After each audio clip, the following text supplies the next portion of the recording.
પ્રધાનમંત્રી નરેન્દ્ર મોદીની પેટ્રોલ અને ડીઝલ બચાવવાની, વર્ક ફ્રોમ હોમ વધારવાની અપીલ કર્યા બાદ દેશમાં ચારે બાજુ એક જ ચર્ચા છે કે શું ફરી વખત લોકડાઉન આવવાનું છે.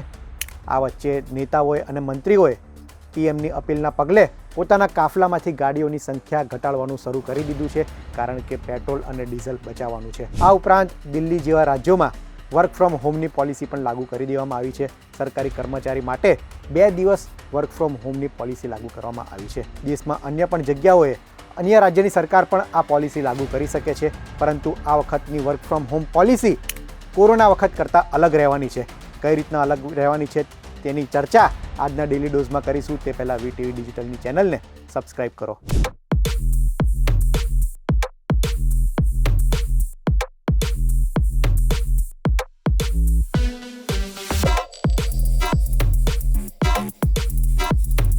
ઈરાન અને અમેરિકા વચ્ચે તણાવની અસર હવે દુનિયાભરમાં વર્તાવા લાગી છે. ભારતમાં અસર વધુ વર્તાય તે પહેલાં જ સરકાર સતર્ક થઈ ગઈ છે. પ્રધાનમંત્રી નરેન્દ્ર મોદીએ પેટ્રોલ અને ડીઝલનો વિવેકપૂર્ણ ઉપયોગ કરવા માટે, આ ઉપરાંત 1 વર્ષ માટે સોના ચાંદીના દાગીના ન ખરીદવા માટે અપીલ કરી હતી. આ ઉપરાંત એક વાત મહત્વની કરી હતી કે શક્ય તેટલું વધુ વર્ક ફ્રોમ હોમની પોલિસી લાગુ કરવામાં આવે. પ્રધાનમંત્રી નરેન્દ્ર મોદીની અપીલના પગલે નેતાઓ અને મંત્રીઓએ તેની અમલવારી શરૂ કરી દીધી છે.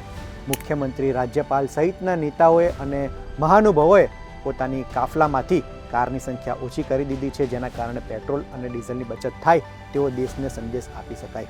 આ ઉપરાંત વિવિધ રાજ્યો હવે વર્ક ફ્રોમ હોમની પોલિસી પણ લાગુ કરવા જઈ રહ્યા છે, પરંતુ કોરોના સમય કરતાં આ વખત વર્ક ફ્રોમ હોમની પોલિસી અલગ રહેવાની છે. કઈ રીતના અલગ રહેવાની છે તેની વાત કરીએ. સદીની સૌથી મોટી મહામારી એટલે કોરોના કાળ. કોરોના કાળમાંથી આપણે બધા પસાર થયા છે. કોરોના વખતે પરિસ્થિતિ અલગ હતી. તે વખતે સંસાધનોની કોઈ અછત નહોતી, પરંતુ પરિસ્થિતિ જ એવી હતી કે આપણે ઘરે બેસી રહેવું પડે. ઇમરજન્સી સેવાઓ સિવાય તમામ વસ્તુ બંધ હતી. આપણે ઘરની બહાર નહોતી નીકળી શક્યા. પેટ્રોલ ડીઝલની તે વખતે તંગી નહોતી, પરંતુ પરિસ્થિતિ જ એવી હતી કે તેનો ઉપયોગ ઓછો થાય. યુદ્ધની ભીષણ પરિસ્થિતિ વચ્ચે તેલનો જથ્થો પૂરતા પ્રમાણમાં આવી નથી રહ્યો. વિદેશથી જે જહાજો આવે છે તે મોંઘા આવી રહ્યા છે, જેના કારણે ક્રૂડ ઓઇલના ભાવ વધ્યા છે અને ભારતમાં પેટ્રોલ અને ડીઝલ મોંઘું બન્યું છે.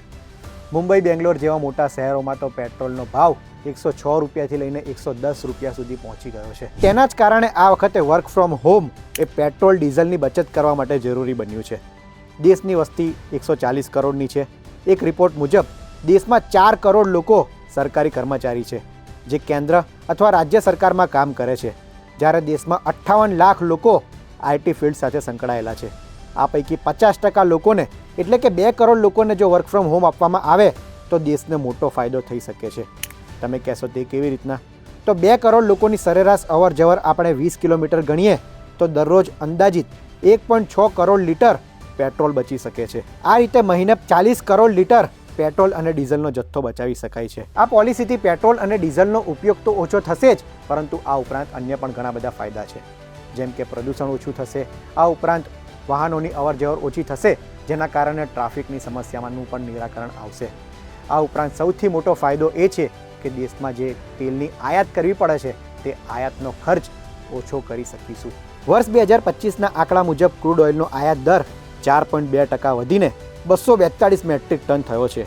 ભારત સરકારને અંદાજિત $161 બિલિયન ક્રૂડ ઓઇલ પાછળ ખર્ચ કરવો પડે છે. કોરોના કાળ વખતે વર્ક ફ્રોમ હોમ મજબૂરી હતી, જ્યારે અત્યારના સમયમાં પેટ્રોલ અને ડીઝલની બચત કરવા અને વિદેશમાં ભારતીય રૂપિયો ઓછો જાય તે માટે જરૂરી છે.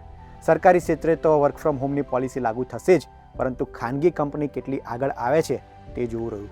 આ અંગે તમારું શું માનવું છે તે અમને કોમેન્ટમાં જરૂર જણાવશો. આવા જ ઇન્ફોર્મેટિવ વિડીયો માટે વીટીવી ડિજિટલ જોતા રહો. ધન્યવાદ.